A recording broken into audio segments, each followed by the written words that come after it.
Nobody on Outpost Velan was looking at the stars that evening. The cargo dock was loud, the sorting machines were behind schedule, and 3 separate traders were arguing near Bay 7 about a crate of thermal coils that all 3 of them claimed to own. It was, in every way, a perfectly ordinary evening on a station that had never once been the subject of a history lesson. Then the scanner beeped. It was a small sound, the kind of sound that dock systems made 50 times a day. But the technician on duty, a man named Perrin, glanced at his screen out of habit and then looked at it again because what it showed did not match anything in his expected traffic list. A small object, drifting, no engine output, no registered flight path.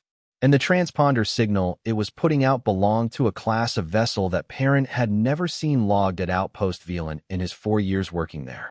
It was a Dracaran emergency pod, the smallest type, the kind built for hatchlings.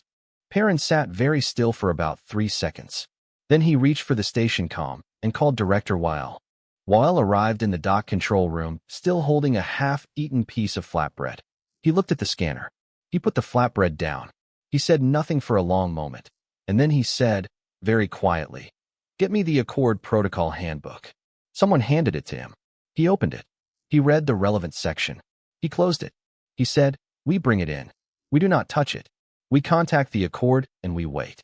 It took 20 minutes to guide the small pod into the receiving bay with the tractor system. During those 20 minutes, Weil sent 3 separate messages to the Accord diplomatic office and 2 to the nearest Dracaran vessel registry. He also sent a message to Reich, the station's xenobiologist, because Reich was the only person on the station who had spent any real time studying Dracaran biology, and Weil liked to have someone nearby who knew things he did not. Reich arrived in the bay just as the pod settled onto the dock floor with a low metallic sound. It was small, roughly the size of a compact cargo loader. The surface was dark, almost black, with heat scoring along the rear panels that told a clear story about a rough and unplanned departure. The transponder blinked slowly. The hatch was sealed from the inside, which meant whatever was in there was still alive. Everyone stood back. The protocol said to stand back. Weil had made the protocol very clear to everyone present. There were 8 people in the bay, and all 8 of them stood in a neat, professional arc about 15 feet from the pod, exactly as protocol required. The hatch opened. It did not open dramatically. It opened the way things open when whatever is on the other side is not entirely sure it wants to come out. Slowly. A pause. A few inches more. And then a head appeared. Small and dark-scaled, with a blunt snout and eyes that were very large and a color somewhere between amber and green. The hatchling looked at the lights. She looked at the ceiling. She looked at the 8 people standing in a professional arc 15 feet away. Then she stepped out of the pod and her legs gave way, and she sat down hard on the dock floor and made a sound. Reich had read about Dracaran hatchling distress. He had read papers about it, looked at sensor readouts, studied the biochemical markers. None of that had prepared him for the actual sound. It was high and broken, and it came in uneven waves, and it did not sound like an alien creature making an alien noise. It sounded like a child who had been frightened for a very long time and had just run out of the energy needed to hold it together. The 8 people in the professional arc did not move. Protocol said not to move. Reich looked at the hatchling. Her scales, which he knew from his reading should be a warm dark gold, were gray. A flat, dull, washed-out gray that started at the ridge of her spine and ran all the way to the tip of her tail. He knew what that meant. It meant she had been alone and afraid for long enough that her body had stopped doing the things it normally did when it felt safe. She was still making that sound. Reich looked at Weil. Weil looked at the protocol handbook under his arm.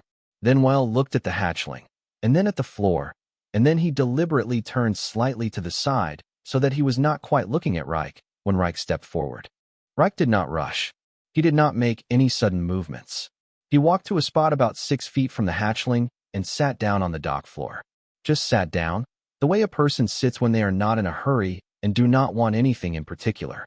He put his hands on his knees. He breathed steadily. He waited. The hatchling kept crying. But after a while she stopped looking at the ceiling and looked at him instead. He did not speak. He did not reach out. He sat there the way you sit near something frightened, which is to say without demand and without retreat, just present, just a body in a space that was not going anywhere. A minute passed. 2. The sound she was making got a little slower. a little less sharp at the edges. Then Reich opened one hand and held it out, palm up, low to the ground. Not reaching, not asking, just offering the hand the way you leave a door open without standing in the doorway. The hatchling looked at the hand for a long time. Then she got up on unsteady legs and walked toward him. She stopped when she was close enough that he could see the individual scales on her face. She looked at him with those large amber-green eyes. Then she put the top of her head against his chest, and he put both arms around her and held her. 12 seconds. That was how long it lasted before she pulled back and looked at him again. But in those 12 seconds, starting from the back of her neck and spreading outward the way warmth spreads through cold hands held near a fire, her scales began to change. The gray pulled back. Underneath it, running along her spine and out along her sides in slow, widening bands, something gold was returning.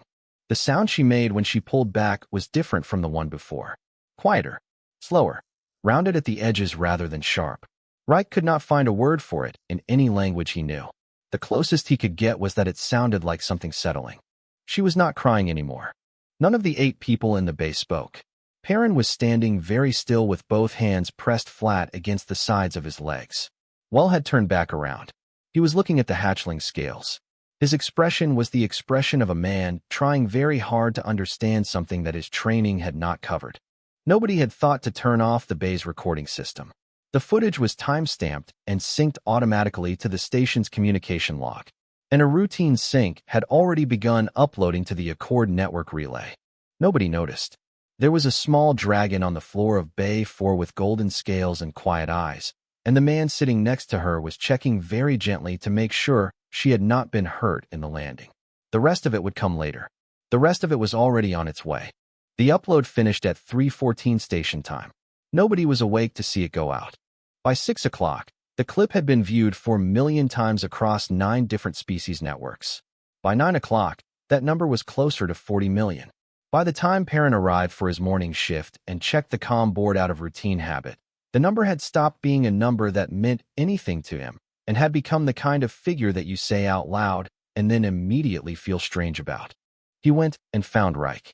Reich was in the medical observation room with the hatchling, who had eaten a portion of the high-protein nutrient paste that the station medic had put together based on a 3-year-old Accord database entry about Dracaran juvenile nutrition. It was probably not exactly right. The hatchling had eaten it anyway. She was now sitting in the middle of the observation cot with her tail curled around her feet, watching Reich with the focused, unblinking attention that young creatures give to things they have decided are interesting. Perrin stood in the doorway. He looked at Reich. He looked at the hatchling. He said, "You should probably know that you are currently the most watched thing in the Accord network." Reich looked up from the nutritional readout he was reviewing. "What?" Perrin told him about the footage. Reich was quiet for a moment. Then he asked whether Weil knew. Perrin said Weil had known since approximately 4:30 and had been in his office making comm calls ever since, and had the specific look of a man whose morning had gone very differently than he had planned. Reich nodded slowly. He looked at the hatchling. She had tipped her head slightly to one side while listening to the conversation, the way young things do when they cannot understand the words but can hear that the sounds carry meaning. He reached over and adjusted the temperature on the observation cot's warming pad. She immediately lay down on it, turned in a small circle, and settled. Her scales were still gold. Reich went to see Weil. The director's office had the controlled chaos of a space where someone has been working very fast and not sleeping enough. There were 4 separate comm windows open on the wall screen. Weil himself was standing in the middle of the room with a report in each hand and the expression of a man considering whether a career change might be in order. He looked at Reich when Reich came in. He said, "The Dracaran Diplomatic Corps filed a formal grievance 40 minutes ago. Unauthorized contact with a protected minor of sovereign species. They are requesting a full inquiry and the immediate transfer of the hatchling to Dracaran custody pending the arrival of a senior clan envoy." Reich said, "Is she well enough to be transferred?" Weil blinked. He looked down at one of the reports. "Medically, our team says she is stable now. Mildly dehydrated. Minor scraping on her front claws consistent with pod turbulence. Otherwise not seriously hurt. Then when the clan envoy arrives, we transfer her," Reich said. "That seems right." Weil stared at him. "Reich, You may be facing a formal sanction from the Accord Inquiry Board. The Dracarin are one of the oldest species in the Council. This is not a small situation. Reich thought about this. He said, "She was crying and alone, and I knew how to help. I would do it again." Then he asked if there was anything Weil needed from him right now, and when Weil said no, he went back to the medical bay. While Reich sat with the hatchling, the rest of the galaxy was very busy. The responses to the footage split in almost every direction at once.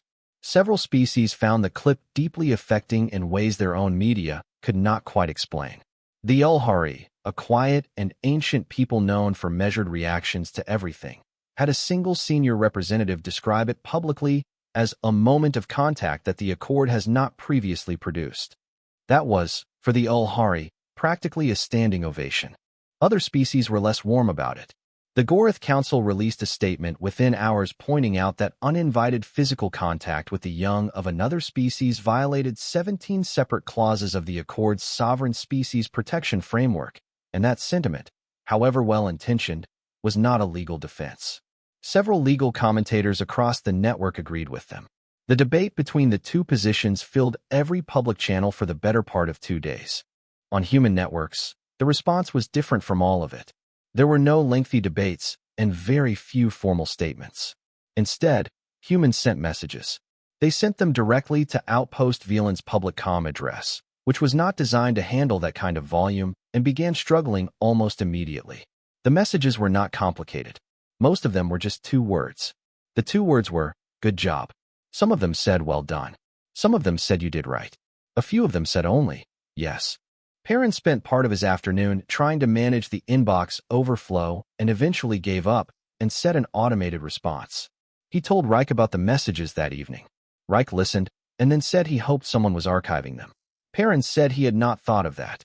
He went and set up an archive. Meanwhile, something else was happening that had nothing to do with public opinion. A group of xenobiologists and behavioral scientists from 4 different species had gotten hold of the footage and were going over it with the kind of focused attention that scientists give to things that do not fit their existing models. The thing that did not fit was the hatchling scales. Every researcher who studied Dracarin biology knew what gray scales meant in a hatchling. It meant acute psychological collapse, the kind that, in documented cases, required the presence of a clan elder and many days of careful work to begin reversing.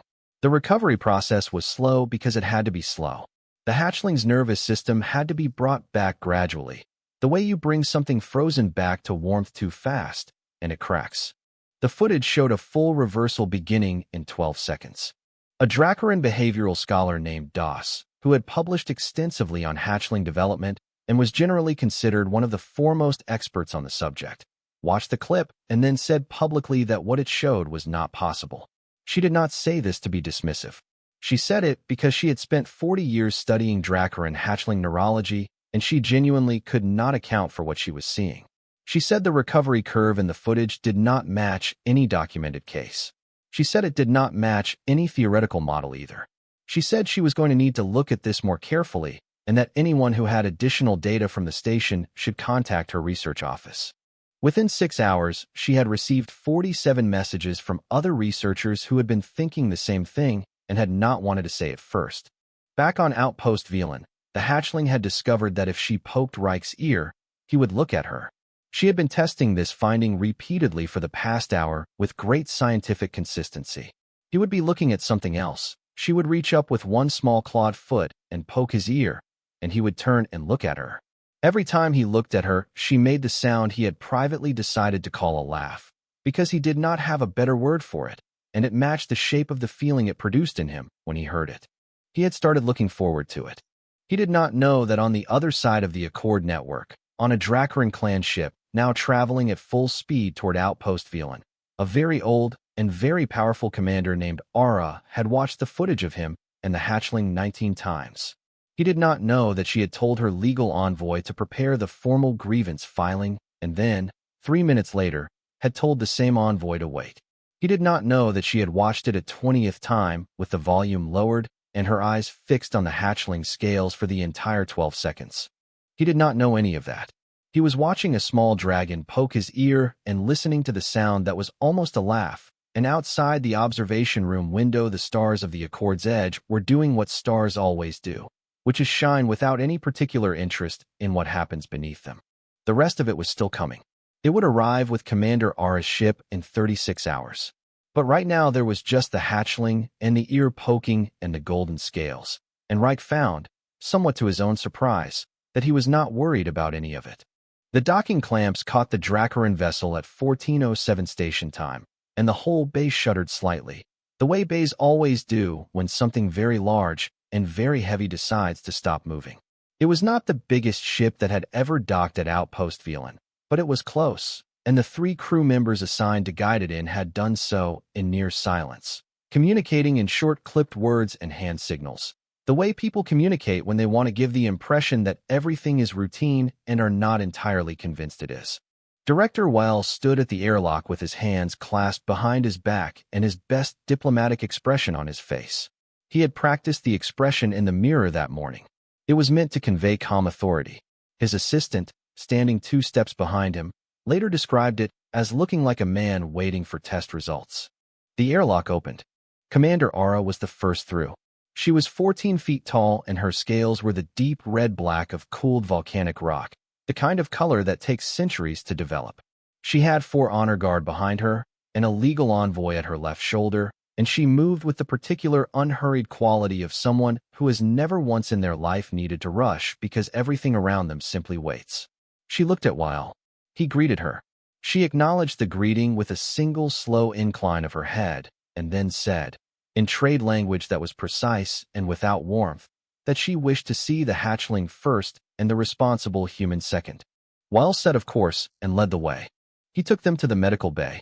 He had not warned Reich they were coming because there had not been time, or possibly because some part of him wanted to see what happened when they arrived and found things as they actually were rather than arranged for presentation. He was honest enough with himself to admit it was probably the second one. He opened the door. Reich was asleep in the chair beside the observation cot. He was slumped sideways with his chin near his shoulder and one arm resting on the edge of the cot. The hatchling was curled against his side on the cot itself, her head on his arm, her scales a deep and steady gold from the tip of her nose to the end of her tail. Both of them were completely still. Ara stopped in the doorway. Her legal envoy began speaking in a low voice about the terms of the grievance filing and what this image constituted in terms of continued unauthorized contact. Ara raised one hand without looking at him. The envoy stopped speaking. She stood in the doorway for a long time. She looked at the hatchling. She looked at the color of the hatchling scales. She looked at the way the hatchling was positioned, the specific angle of her body, the placement of her head. Ara had been alive for 300 years, and in that time, she had seen many hatchlings in many conditions. She knew what gold scales at that depth of color meant. She knew what it was called in her language. She knew that the word for it translated, imperfectly, as the color of complete safety, and that it was the color hatchlings turned when sleeping with their clutch family, and at no other time. She had not seen it outside a Dracaran clan in 300 years of living. Reich woke up because the room had gone quiet in the particular way rooms go quiet when something is watching you. He opened his eyes and looked toward the doorway, and for a moment, he simply took in what he was seeing, which was a 14-foot dragon of very obvious authority standing in the entrance to the medical bay with several other people behind her, all of them very still. He did not make any sudden movements. He carefully shifted so as not to wake the hatchling, stood up slowly, and said his name and his role on the station. He said he was glad the commander had arrived. He said the hatchling had been eating well, and her hydration levels had returned to normal range, and the scraping on her front claws was healing without complication. Ara looked at him for a moment. Then she said, "Why did you touch her?" It was not phrased as a question, but Reich answered it like one. He said the hatchling had been in clear distress, and he knew how to help, and so he helped. He said he understood that was not the protocol. He said he would do the same thing again. Ara was quiet. Then she said, "Do you know what the color of her scales means?" He said he did not know specifically. She told him specifically. She told him the word in Dracaran and what it meant and under what conditions it occurred. She watched his face while she told him. He listened with the attention of someone filing the information carefully, and when she finished he was quiet for a moment, and then he said, "She felt safe." Ara said, "Yes." He said, "Good." Ara looked at him for another long moment. Then she told her legal envoy to return to the ship. The envoy looked at her. She looked back at him. He returned to the ship. What followed was 2 hours of conversation that neither of them had planned. They sat in the corridor outside the medical bay, on opposite sides of the hallway. Ara folded into a resting position that still put her eye level above Reich's head, and they talked. Reich told her about human touch. He did not tell her in a grand or explanatory way, the way someone tells a thing they think is important. He told her the way you explain something ordinary, the way you would explain why you put a blanket on someone who was cold. He said humans reached for each other when something was wrong. He said it was not a decision exactly. It was more like a reflex, and the reflex existed because being held by another person did something to the body that the person being held could not do for themselves. He said it slowed certain things down, and it was, as far as he could tell, one of the more reliable tools available for the specific problem of someone being very frightened. Ara listened to all of this with complete attention. She asked several questions. The questions were precise and detailed in the way that questions are when the person asking them is not making conversation but actually wants to know. She told him about Dracaran hatchlings who lost their clutch family in transit. She said it happened rarely, but it happened. She said the young who went through it survived. She said surviving and flourishing were not the same thing, and that the difference between them was a gap her people had not found a reliable way to close. She said this without particular emotion, the way you state a known problem that has been a known problem for a long time. Reich listened. Then he said he was sorry. She looked at him. He said he meant it. She was quiet for a moment, and then she said she believed him, which was not a thing she had expected to say to a human today, or possibly ever. The hatchling woke up while they were talking. She came to the door of the medical bay and looked out and found Ara, and she made the greeting sound that young Dracaran make only to clan elders, which is a sound that means I know you are safe, and I am glad you are here. Ara's expression shifted in some way that was too subtle and too specific to Dracaran faces for Reich to read, but he thought it looked like relief. Then the hatchling looked at Reich. She looked at Ara. She reached out and took a small grip on the fabric of Reich's sleeve and pulled, gently, in Ara's direction. She did this twice. She looked between the two of them with the solemn, purposeful expression of someone performing an introduction they consider very important. Ara looked at the hatchling. She looked at Reich. She said something in Dracaran that the translator in Reich's earpiece rendered with a note of uncertainty, the little chime it made when it was not confident in its output. The words it gave him were, "She has chosen." Reich looked at the hatchling, who was still holding his sleeve and looking between the two of them with great satisfaction. He said, "Chosen what?" Ara said, "That is a longer conversation." She stood. She said she would return in the morning to begin the formal clan re-identification process for the hatchling, which was a Dracaran procedure that required no human presence, but which she would explain to him afterward. She said this as though explaining it to him afterward was already decided, which it apparently was. She walked back toward the docking bay. She stopped once, at the end of the corridor, and looked back. The hatchling had let go of Reich's sleeve and was now sitting on his foot. Ara looked at this for a moment. Then she kept walking. Reich looked down at the small dragon sitting on his foot. He said, "You are sitting on my foot." She looked up at him. She poked his ankle. He looked at her. She made the sound that was almost a laugh. He stood there in the corridor of Outpost Velan with a Dracaran hatchling sitting on his foot and the quiet sense that the next few days were going to be very strange. And somewhere at the back of all of it was the feeling that strange was not necessarily the same as bad.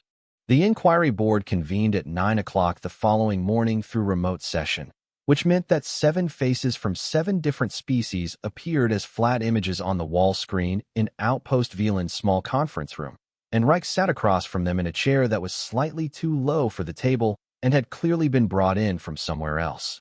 He did not have a legal representative. He had been offered one and had said he did not think he needed one. While, watching from the back of the room, had closed his eyes briefly at that point in the conversation and then opened them again and said nothing. The session lasted 90 minutes. The board asked their questions in the precise and thorough way that inquiry boards ask questions when they are building a formal record. They asked whether Reich had been aware of the sovereign species protection statutes at the time of the incident. He said yes. They asked whether he had been aware that physical contact with a Dracaran minor without clan authorization was specifically prohibited under those statutes. He said yes. They asked whether he had made any attempt to contact a Dracaran authority before proceeding.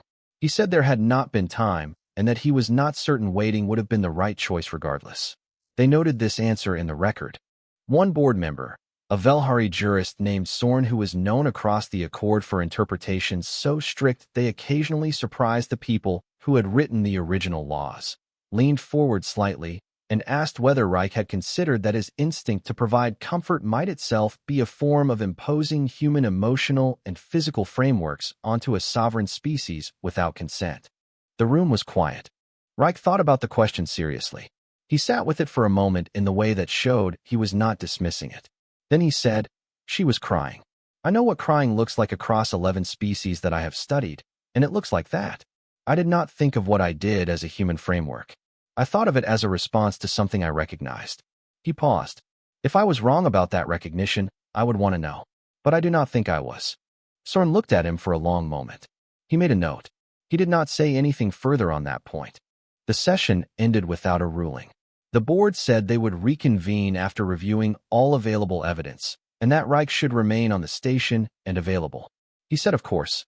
He thanked them for their time. He left the conference room and went to check on the hatchling. Weil stayed behind.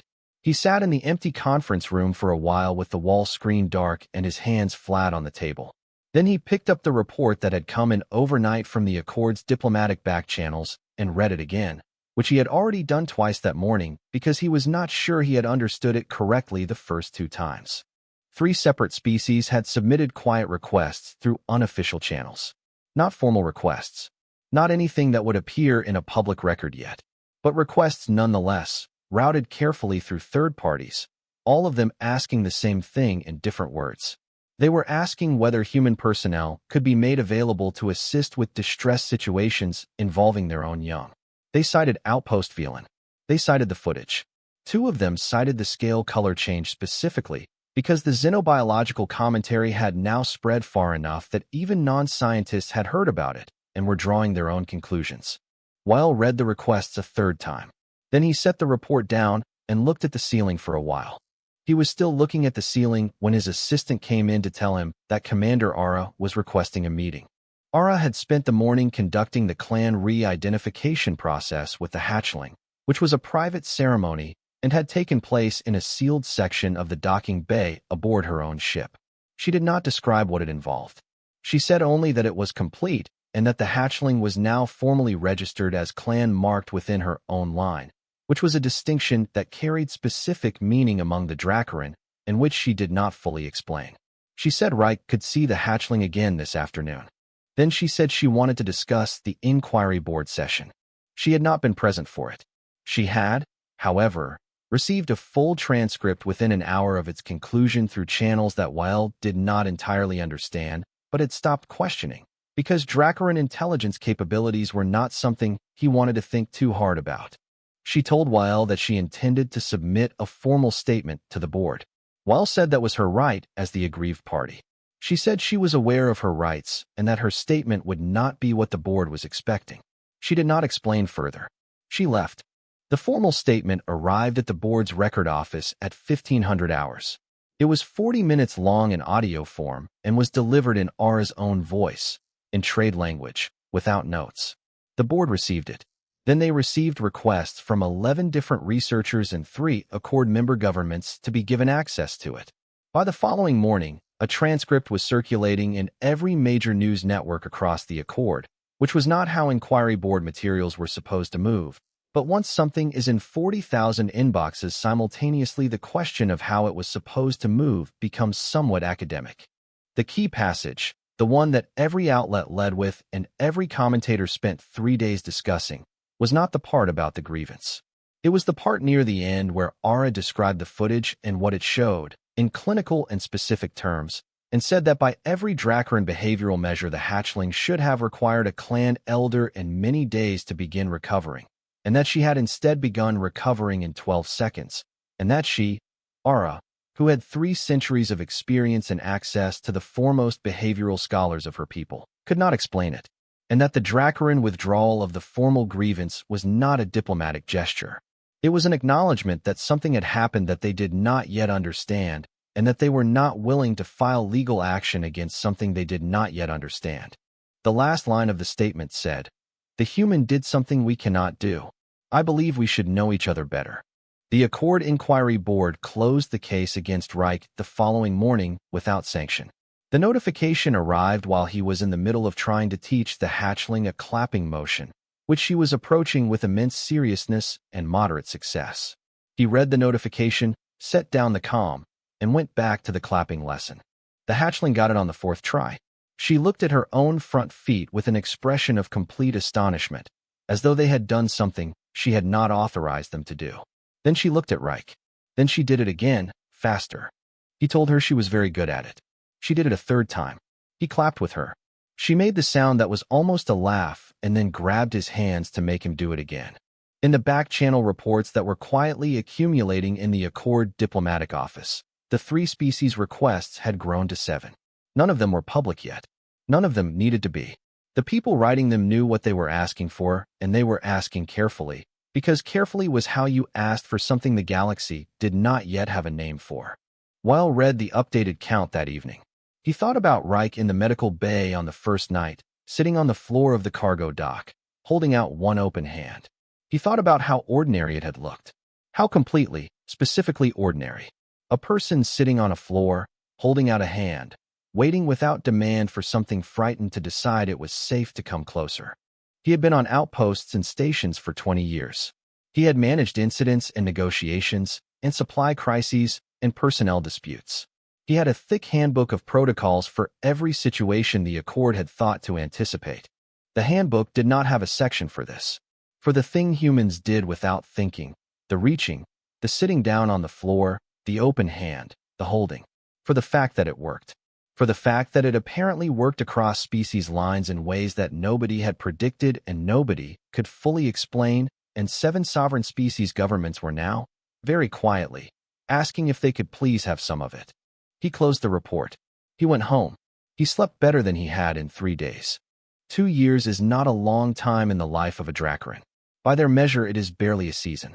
A hatchling at 2 years is still deeply young, still in the early stages of the slow development that will take decades to complete. But 2 years is long enough for scales to deepen in color. It is long enough to learn a second language and the beginnings of a third. It is long enough to become, in the particular way that only very young things can, completely and specifically yourself. The hatchling had a name now. Her clan name was long and formal in the way Dracaran names are, full of syllables that carried lineage and history. But within Ara's clan, she was called Dova, which was a short form, a name for everyday use, the kind of name that meant she was known well enough that the long version was not required. She had been told that a human she knew had supplied a rough approximation of the sound when asked what he called her, and the clan had found it fitting enough to keep. She liked knowing that. She kept it the way you keep small things that mean more than they look. She had been raised within Ara's personal clan for the full 2 years since the day on Outpost Velan. This was not a common arrangement. Ara was one of the most senior figures in the Dracaran diplomatic hierarchy, and her personal clan was small and old and selective. Being clan marked under Ara's line meant something specific among the Dracaran. It meant you were expected to carry yourself in a particular way. Dova was aware of this and was, by most accounts, doing her best. She had also been doing something else, something no one had taught her, and that she had arrived at entirely on her own. It had started small.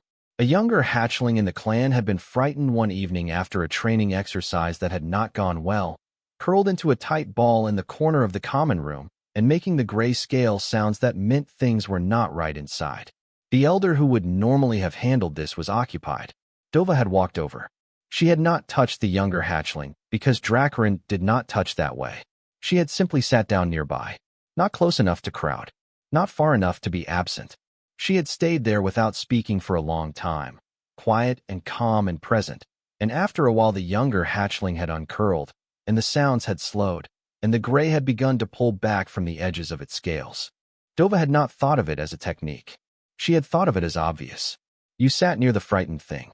You waited without demand. You let the frightened thing decide when it was ready.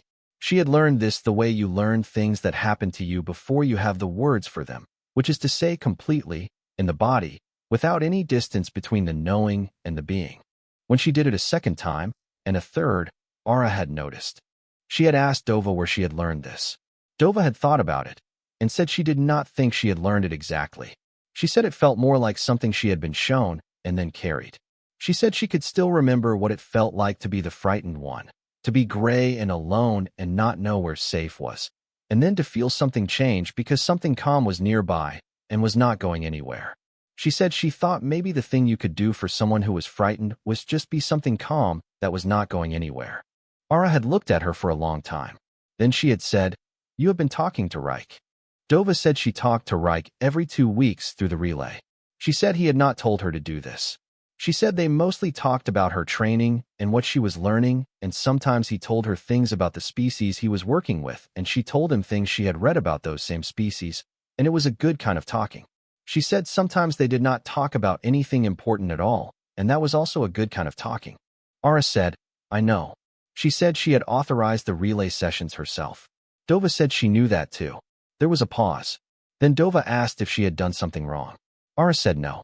She said Dova had done something that the Dracaran behavioral scholars were going to find very interesting, and that she would explain later. She did not look displeased.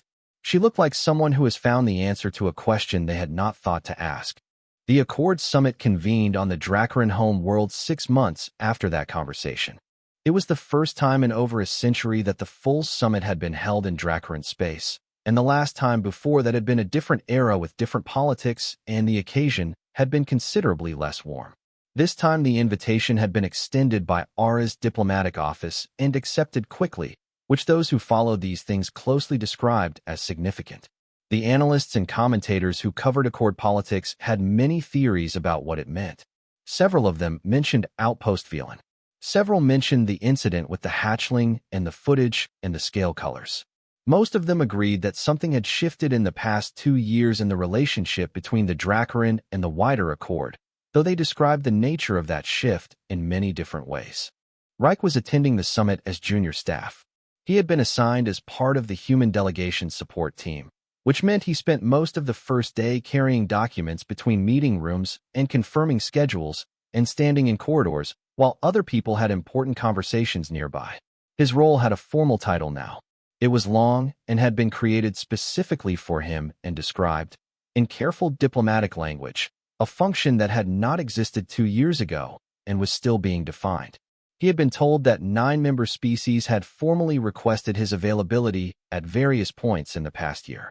He found this number difficult to understand emotionally and had mostly stopped trying. He was crossing the main reception hall on the afternoon of the first day, moving from one meeting room to another with a folder of scheduling confirmations, when he became aware that the hall had gone slightly quieter. Not silent, just the particular quiet that happens when a large number of people notice the same thing at the same time. He looked up. Dova was crossing the hall toward him at what could only be described as considerable speed, given that she had started from the far end. She was bigger than he remembered, taller, broader through the shoulders, her scales a deeper and richer gold than the pale recovering gold he had first seen in the medical bay. She was wearing the formal marking of Ara's clan along the ridge of her back. She looked, in every external way, like a young Dracaran of good standing who was conducting herself appropriately at an important diplomatic event. She was also running. She hit him at a speed that he had not been braced for, and he took a step back to keep his feet, and she wrapped both front limbs around him and pressed her head against his chest and held on. He got both arms around her, which was more difficult than it had been in the medical bay because she had grown considerably, and held on in return. The reception hall was quiet. Every delegate, representative, aide, and observer in the room had stopped what they were doing. 60 species, hundreds of individuals, all of them watching a young Dracaran in formal clan markings hold a human in the middle of the floor like the answer to a question they had been thinking about for 2 years. Reich was not aware of any of this. He was talking to Dova, who was talking back rapidly in a mix of Dracaran and trade language, telling him about her training. She had learned a new sparring form. She had read all 4 volumes of the comparative xenobiology series he had recommended. She had a question about something he had said in their last relay session about the Ulhari communication methods. She had been waiting to ask it in person because she thought the conversation would be better that way. He said she had grown. She said yes, considerably. He said she looked well. She said she was well, and that Ara's clan was good, and that she thought about the medical bay sometimes, and the warming pad, and the nutritional paste that had not been quite right, but had been good enough. He said he thought about it sometimes too. She pulled back slightly and looked at him with the large amber-green eyes that had not changed at all, and asked if he had gotten better at the clapping motion, because she had been practicing. He clapped his hands together. She clapped her front feet together. They both clapped 3 times in unison, and she made the sound that was a laugh, and had always been a laugh, and he had known it from the first time he heard it. Behind them, the Ulhari senior representative began the deep resonance hum. It was the sound the Ulhari made for things they considered worthy of acknowledgement. They had not made it in a formal session in living memory. Others joined. The sound built slowly, low and resonant, filling the hall. Dova heard it and looked around, taking in the hall and the watching delegates and the sound, with a slightly puzzled expression. She looked at Reich. She said, "What is happening?" He looked around the hall. He said, "I think they are applauding." She considered this. She said, "For what?" He thought about it. He said, "I am not entirely sure. Something we did, I think. Or something that started with us." She looked at him for a moment with the focused, considering expression she had been developing since she was old enough to have focused, considering expressions. Then she said, "That seems right." She reached out and poked his ear. He looked at her. She made the sound that was a laugh.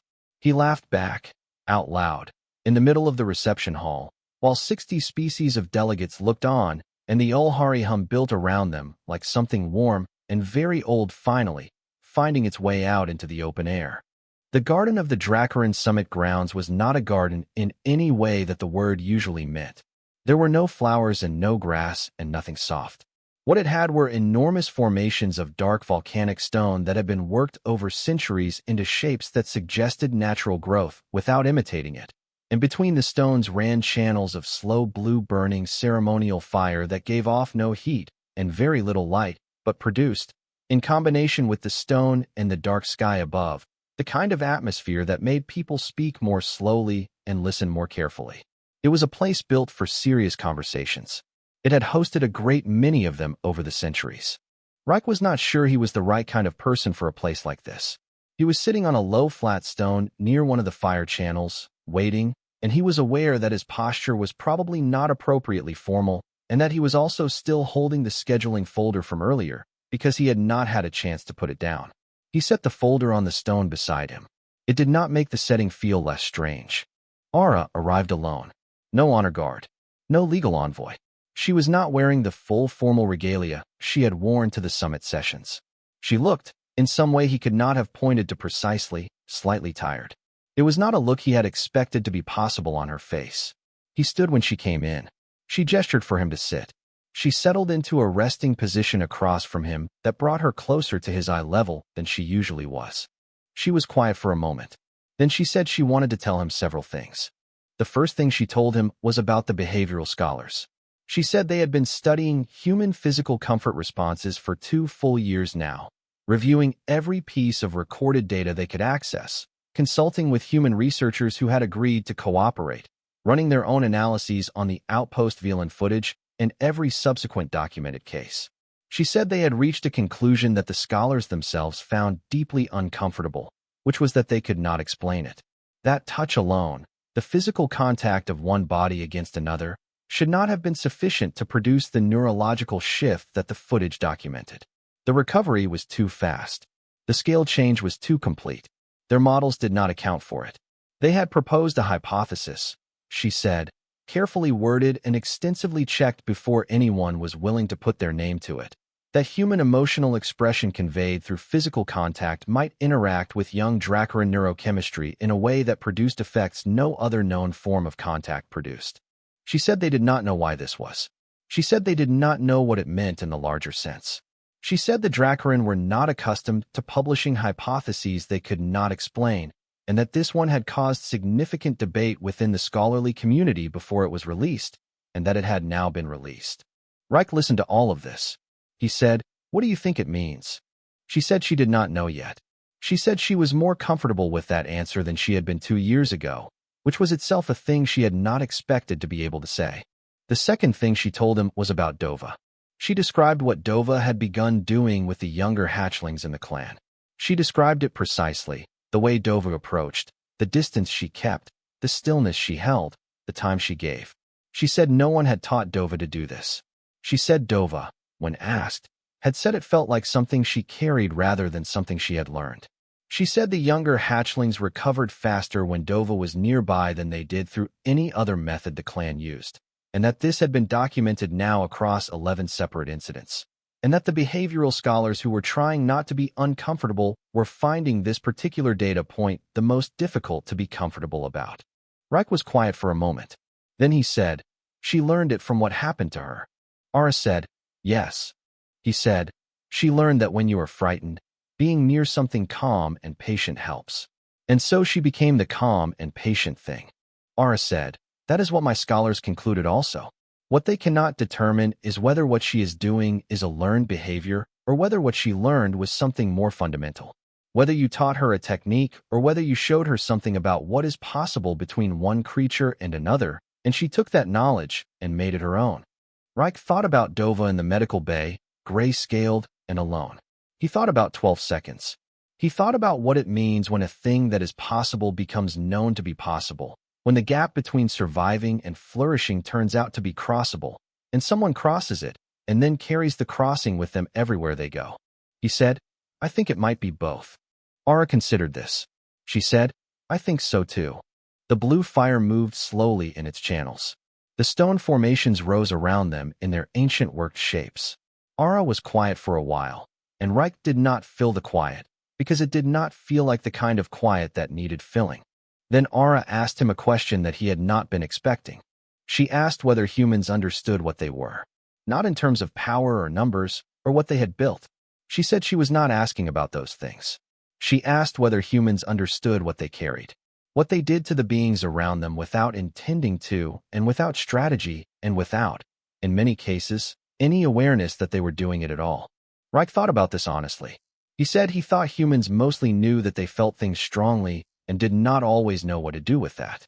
He said some of them were very good at the reaching and the holding and the sitting on the floor, and some of them were not good at it at all, and most of them were somewhere in between and trying. He said on his best days he thought it was the most useful thing about his species, and on his worst days he was not sure, and most days he could not tell which it was. Ara looked at him for a long time.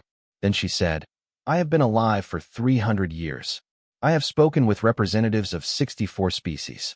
I have been in more formal negotiations and official sessions than I can accurately count." She paused. "I have never done what I am about to do." She opened her arms. It was a gesture that had no direct equivalent in Dracaran body language.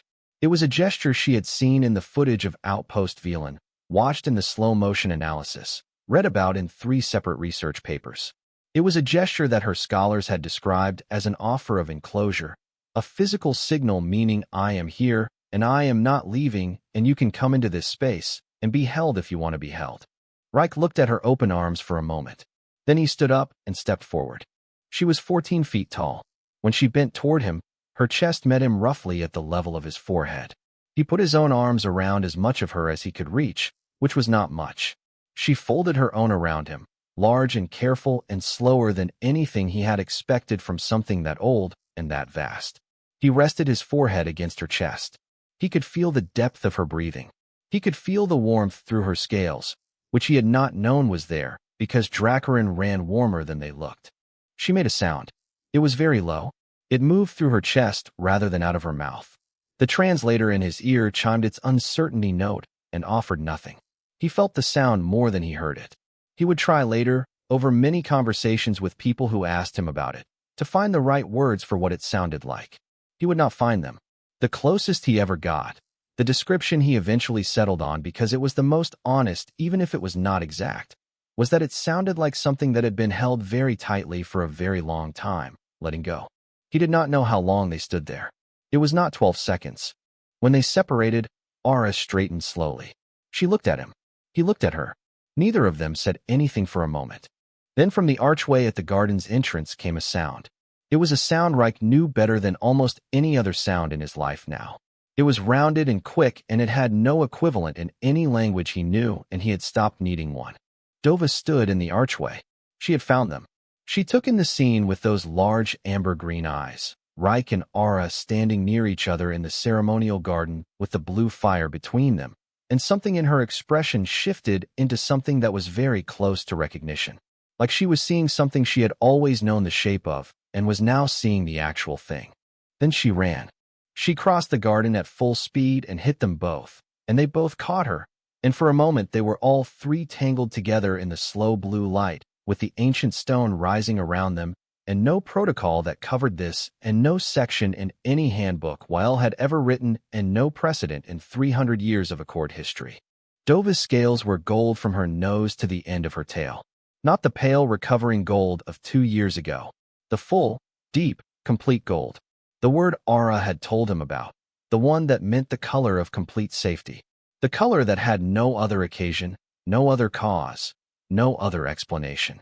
It lasted longer than 12 seconds. It lasted longer than anyone was counting. Outside the garden, the summit continued. Accords were being signed. Protocols were being debated. History was being made in the formal, recorded, officially acknowledged way that history usually gets made.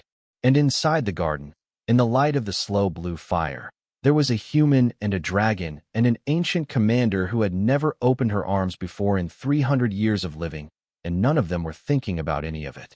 Some things that matter do not announce themselves. They begin with a scanner beep in a quiet dock. They begin with a person sitting on a floor and holding out one open hand.